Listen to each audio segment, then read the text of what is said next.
Fellow teachers of Reddit, what experience have you had with dumb parents? Story 1. I substituted in a high school for 5 months to finish off the year for a teacher who was on maternity leave. So I had a student, high school senior, who never did any homework, accounted for 35% of the total grade. I would constantly send emails to the parents who always responded that they'd deal with it, spoke with the parents at conferences, and kept the admin in the loop. 1 week before finals, I sent the notice home that she needed to get a 97% on the final to pass the class and get the credits she needed for graduation. And I even gave her one more chance to turn in past homework for 50 credit. Fast forward to the final, she barely gets a passing grade and therefore can't get the credits, can't graduate, can't enlist in the Air Force like she had intended. The parents come into the office of the school, screaming at everyone that they had no clue it would come to this. When we all sat down in the office with the guidance counselor, our principal department head, and myself, I reviewed the several notices with them, explained that she had multiple opportunities to gain credit, etc., but refused to do anything. Turns out the wife was hiding the emails and information from her husband and wanted her daughter to fail so she wouldn't join the Air Force and move away from home. Last I heard from the situation, they are not together. The daughter is working at Lowe's, never finished high school, and has 2 kids and multiple arrests for selling drugs. There's a reason I didn't want to pursue teaching as a career after that. Story 2. We had a parent instigate an investigation into bullying, formal complaint, restorative meetings, etc., because her son was on the playground after school and one of the older children wanted to get past him and said, "Excuse me, little one." She said that by not using his name, the older child didn't know it. He was bullying her son. Story 3. I taught English in Colombia for a summer and had some pretty interesting interactions. One particular set of parents insisted that their son was a brilliant genius who didn't need to study. He rarely came to class and therefore could barely speak any English, while the rest of his classmates could speak full, basic sentences. I emailed his parents my concerns for his apparent lack of motivation, and they told me that he could speak perfect English and didn't need to come to class, so they let him skip. Finally, parent-instructor conferences time came, and I asked them to bring their son. I asked him in English, "How's English class coming along?" He stared blankly and just started crying. Told you so. Story 4. Just before Christmas break, I had the students hand in a paper. One of the students was missing a page, so I pulled out the contact sheet that I had the students fill out at the beginning of the year and gave a call. The student's father picked up the line and said, "Thanks for calling. We'll definitely get that extra page into you." The next day, the student's mother comes storming into the classroom. She happens to be an education assistant at the school. She demands to know where I got that number. I said her son had put it on the contact sheet. Apparently the parents are separated. She proceeded to tell me that I had no right to call that number and that when there's a problem with her son, only she has the right to know. I told her, "Thanks, that's good to know." That's when she dropped this bombshell. "If he ends in something that's incomplete, you fail him. You got that? Fail." Then she walked out of the classroom. This coming from a person who's supposed to help children succeed. Story 5. I wouldn't actually call them dumb parents, but parents who are in denial about who their child actually is break my heart. For instance, we had a student who had an abundance of markers for autism and was in 6th grade. All the teachers on the student's team agreed they ought to tell the parents their concerns and suggest the student be tested so we could offer more resources for the student. The teacher who spoke with them was very polite and very kind in suggesting they try and figure out how best to help the student, and the mom literally screamed at her that nothing is wrong with her child and that she would never get the student tested. Her husband even tried to tell her that it wasn't a bad thing and they should try and see if it would help, since his teachers who knew him thought it might. The mom started cussing out the teacher and stormed out. Story 6. I teach in a college, so the students are almost always 18 or over. A couple years ago, one student's mother called the chair of my department to complain on behalf of her daughter about the difficulty of some of the work listed on my syllabus. My chair was baffled and asked the mother if her daughter was over 18. The mother replied that her daughter was 20 years old. My chair explained that it was then her daughter's responsibility to either speak with me directly or withdraw from the course. That's it. That's all. It's college. People only go if they want to. No one's mother can do anything about the workload. Story 7. I had a student who I caught plagiarizing an essay. The 0 was going to cause the student to not graduate on time. The parent called the meeting, but I had proof of action. Thanks to Turnitin.com, I explained the assignment, and I showed the parent my proof. And that's when she said, "But I wrote that part of the essay, not my daughter." So she didn't cheat. I did. Story 8. 4-day weekend. Come back on Monday to 50 emails. Generally, we have 10 to 15 in my group. My voicemail had 10 messages. I had not gotten a voicemail once in my entire time at my school. A parent flipping out that their student is failing. How stupid I was for not allowing their students to do the work. How ridiculous I was that I could not give her students another chance. Last email and voicemail is husband apologizing because I'm not the teacher of this student. Got confused with the last name, I guess. Story 9. Had 2 girls in my English class who obviously hated each other. They would exchange glares, talk a little too loudly about each other while in the same vicinity, etc. I talked to them about it separately, and they both responded with, "I hate that stupid witch." Notified admin of the situation and called the parents. Next day, they decided to fight it out in class. After breaking it up, I find out that girl number 1 was accusing the other girl of wearing, quote, butt pads to make her butt look better. After discussing it with her parents, girl number 1's mom told her that only hoes wear butt pads and that she should do something about it. The butt pad girl number 2 swore she wasn't wearing butt pads and that it was all natural. After telling her parents about it, they advised her to mess up that witch for talking smack, and that is how you end up with a fight in class over butt pads instigated by parents. Story 10. Taught college, so my story is nice. Had a student failing horribly, less than 10%, but would not drop. Whatever, not my dime, not my problem. Anyway, grades come in, and I guess his mother has the password to his account, or perhaps he just told her his grade F, obviously, and I get an angry email insisting that there's no way he could have failed pre-calculus because, my God, his father's an engineer and the student wants to be an engineer and he just has to be good at MUT. The best part is when you turn 18 and go to college, you're treated as an adult, even if you don't act like one. And there's a little box you check that says, "Allow my parents to see my records." Most kids don't check it, and by law, I'm not allowed to release any records to anyone, even parents. So I politely informed her that her son is considered an adult and I was not allowed to release any records and that she would have to contact him. Of course, this prompted a long, "I'm going to get you fired," that I forwarded to my dean, who came to my office for a long laugh. I actually feel pretty bad for the kid. Having a helicopter mom like that at that age will do him no favors. Story 11. When I was a student teacher, we were preparing for parent-teacher interviews. My cooperating teacher in the PS had to have a discussion with me in regards to meeting with one particular parent. Basically, let my cooperating teacher do all the talking. Usually I'd be expected to take the lead as I'd been planning and teaching the course at this point for a while. Because if we say the wrong thing, it's entirely possible that the kid will be showing up to school with bruises the next day. Apparently, the administration had already been involved with this individual and police multiple times before. In the end, everything turned out okay. As far as I know, I believe the student went on to graduate that year. Still something that sticks with me as a reminder that the profession isn't just lessons and grading. There's some real stuff that goes down occasionally. Story 12. The dumbest parents I have experience with are really the ones I had no experience with. I generally have about 150 students at any given quarter, and parent-teacher conferences twice a year. I never get more than 6 parents. The past quarter was my worst ever. One parent showed up. What bothers me even more is that I teach middle school, an age group that really doesn't want to be in school in an inner-city district. Adding even more to students' drive. A complete lack of interest in your kids' education is the dumbest thing I can think of. Story 13. Not me, but from a coworker of mine. She informed a parent that her 3rd grader was struggling with multiplication and division. She suggested that the parent work with the child on these skills. The parent refused because she never learned how to multiply or divide. Therefore, it had no practical use and she didn't see the big deal. Story 14.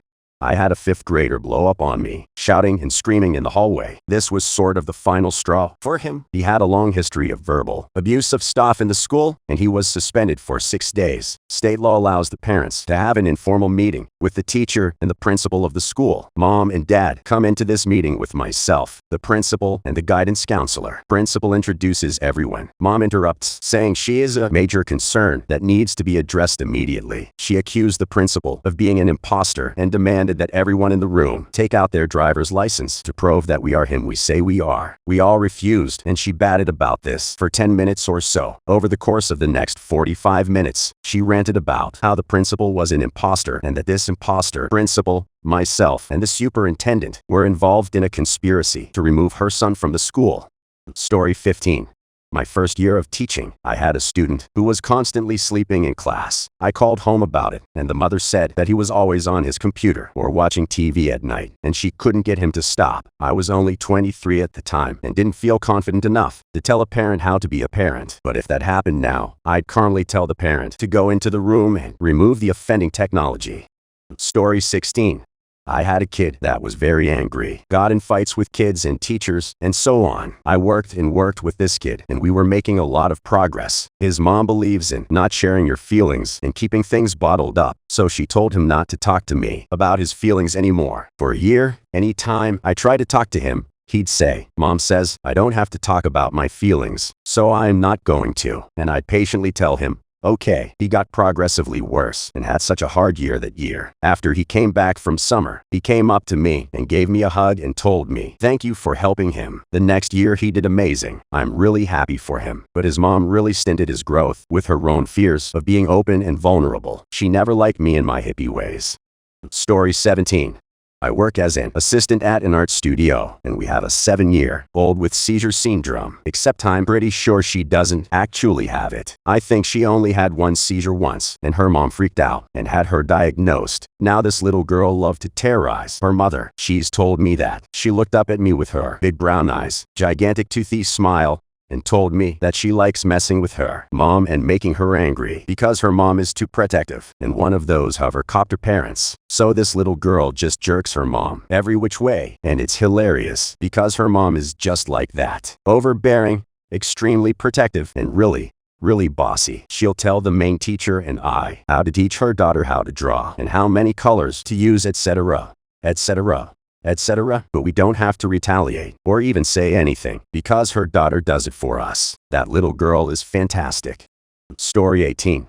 My uncle was a teacher in a school for troubled kids for about 10 years, elementary. One day a kid starts talking about how the plants in there are all over his house. My uncle, being a longtime surfer and product of the 70s, didn't say anything at first. Then during a parent-teacher conference, the parents are just being flat out and cooperative. "It ain't my son's fault. You failing him. That on you. He do his homework. I see him. Ma'am, he needs more fuck. No, you don't what are talking about. How'd you even be a teacher when you don't know nothing? I know you're cultivating marijuana at the same home where your son lives." Boom. He said she caught a look on her face that was just priceless, like she had just pooped her pants. Then he told her, "Get rid of the plants today and sit down with your son and help him with his work, or else." Story 19. My mother is a K-12 teacher for a charter school that does homeschooling, with the teacher checking in and reviewing things about once a week. It's meant for students who have difficulty in the public school system, which can range from dropouts to super smart kids to non-English speakers and parents who don't have the time to do full homeschool. I used to help with grading the MUT and science and stuff, so I have tons of stories. One parent during the school year kept taking her daughter on trips to different countries and then asking my mother to extend her work. We're talking about 5 or 6 trips during the year. That would be fine if it was laid out at the start of the school year and they could schedule accordingly. But this parent would take these trips spontaneously. Like, in a few days, we're going to Russia, so she can't meet you next week like we scheduled 2 days ago. Another parent really peeved off my mother. 2 kids, brothers, both seniors, almost done with high school. All that was left was some sort of state testing done in a classroom. One brother shows up, but the other isn't there. My mom, the proctor for the exam, asks where his brother is. He replies he didn't feel like coming. She tells him that this is all he needs to graduate, so text him and get him to come here. He doesn't show. Halfway through the test, the kid's mother storms in the door, yelling at my mother, telling her off for making her son feel ashamed and humiliated. She flips a table over. No joke, grabs her son that's there, who looked like he wanted to die. Keep in mind, he's a senior, like 17 years old or so, and storms out of the door. Both brothers failed to get their high school degree, as neither had completed the state test. The crazy mom then writes a scathing email to my mother's supervisor, talking about how she'd been lying to her, disregarding her problems and her children's education, and attempting to sabotage their chance at graduation. Story 20. A 16-year-old freshman girl is constantly skipping class and starts failing at the beginning of the year. I call mother to inform her about missing class and missing grades. The mother puts me on speakerphone without telling me that the kid is listening. On the conversation, I tell her that I'm concerned about the kid's attendance and seemingly poor academic habits. The mother blows up at me, saying that I shouldn't worry about her attendance because it's not my business. She then says that she's self-employed and frequently far from the school and can't take the time to deal with her daughter's school issues. She later transfers out of my class to another teacher's. She failed the class anyway. Story 21. My mom is a kindergarten teacher. Just a few months ago, one parent asked her if it was all right if she came in and gave the kids tattoos for a Christmas party. My mom decided to give the kids permission slips in order to participate and mention that the tattoos would be about the size of a nickel and would be holiday themed. Another parent, upon reading the permission slip, came into the school and complained to the principal that my mother was trying to turn the kids Muslim. The principal essentially told her she was and to screw off. Story 22. Not me, but a situation that happened in my school. We get a new student the last week of May, with only 4 weeks of school left. In this school year, this student has only attended 2.5 weeks of school due to school anxiety. He is a whole team of professionals, his mother and a one-and-on aide that works with him. This is also his third school, kicked out of his 2 previous ones, and he's in 2nd grade. He had a generally good first day fist, bumped his teacher, did a little bit of stuff, then went home and told his mother that it was the worst day of his life. Mom comes to school all up in arms about how we're ruining her precious little snowflake. The next day, his classroom teacher tried to get him to do some writing with her. The kid looks straight in her eyes and says, "My mother said I don't have to do anything. Are you calling my mother a liar?" Cue mother the next day, all up in arms because the teacher called my precious snowflake a liar. So due to his school anxiety, he doesn't have to do any work, interact with teachers, make any movement whatsoever, except sit like a lump in his seat. The teacher, when giving an assignment to the class, has to specify to him that you don't have to do anything if you don't want to. It's by far the stupidest situation I've ever witnessed. Story 23.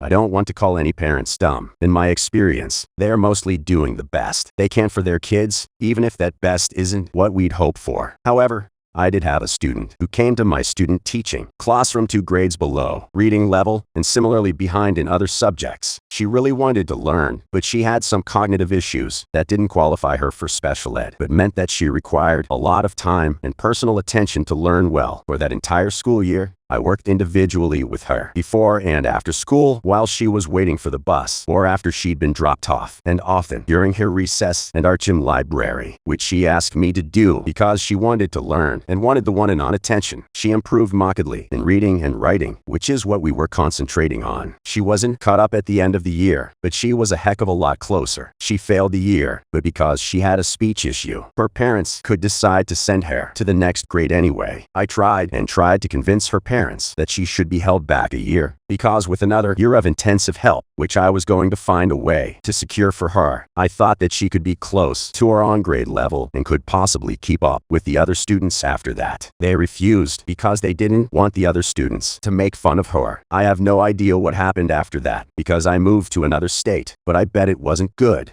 Story 24. Our AP US history teacher was gonna quit teaching after this year because he'd become disillusioned with the whole routine. I guess he didn't tell us this until right before the AP test, and luckily, we reignited his love for teaching. He told us this: he's the only AP teacher who doesn't curve tests, and his tasks are the hardest between the 3 AP huge teachers. So a lot of kids with his class end up losing their 4.0s. So apparently parents were trying to get him fired for it or something. I thought that was pretty crazy. He's a really nice guy too. For me, someone who really dislikes history, memorization is tedious. His class ended up being my favorite class. Story 25. I used to work at a daycare for kids aged 18 months to 3 years. There was this one little 3-year-old boy that used to call all the teacher stupid B words and C words. He also had extreme anger problems that led to violence towards the other kids. He would often hit, kick, spit, and choke out other kids. Despite this, he could be the absolute sweetest boy and crave being held by teachers in one-on-one time where he could get full, undivided attention. We all dedicated ourselves to making sure we gave him special time to work on these issues. His dad was in jail, and he would often talk about how scared he was to be put in prison and other issues at home. We discussed this with the mom and asked her to help with his anger by helping him find other ways of expressing it, as well as work on his swearing. All she said was she tries to work on his, but he sees it on TV, and she can't help that, and that he inherited his anger issues from his dad, who was both verbally and physically abusive towards her, hence why he was in jail. It was so frustrating to work with a woman who didn't think she could control what her 3-year-old son watched on TV and was resigned to believing her. Since anger could not be controlled because of his dad, as a 3-year-old, he was mirroring actions he had seen, and she didn't understand that by teaching the child proper behavior and outlets for his anger, it would drastically improve. Once dad got out of jail, she pulled her son from school and moved to another state with the guy. Story 26. I don't know if this is really dumb, but weird, I guess. I worked for a while as the assistant band director at a private high school, and one night after a football game, the director and myself were sitting in his office talking. One of the members of the band booster organization came in and closed the door and asked to talk with us. We agreed and gave him our full attention. He then explained how he had a marvelous plan that would help recruit for the band, which was to fix the election for homecoming queen. He told us that we could send mailers to every senior male. Only senior males got to vote for homecoming queen, encouraging them to vote for one specific band girl, chosen by the band director, of course, and also some kind of incentive, such as coupons or monetary contribution. The band director and myself shared puzzled looks over his incredibly thought-out plan on how to fix the homecoming queen race. He was convinced that through this, we would raise awareness of the band program, and then our numbers would skyrocket. We didn't tell him no, but we didn't tell him yes. Instead, we told him we'd think about it, and he left the office. After he left, the band director looked at me and said, "What the heck? No." Story 27. I remember being 10 to 12 and having a student-led conference. It was going really well. Awesome grades, lots of friends, but I noticed a woman was being really mean to one of the teachers. And when my parents were talking to my teacher in private part of the conference, she screamed, "My son is smarter than every kid in this room. This work is just not what he was made for. He deserves better." I went to a $30K a year private school, and her son was very obviously disturbed in some way. When you subscribe, make sure to hit the bell to turn on notifications. Thanks a lot for watching, and we'll see you guys next time.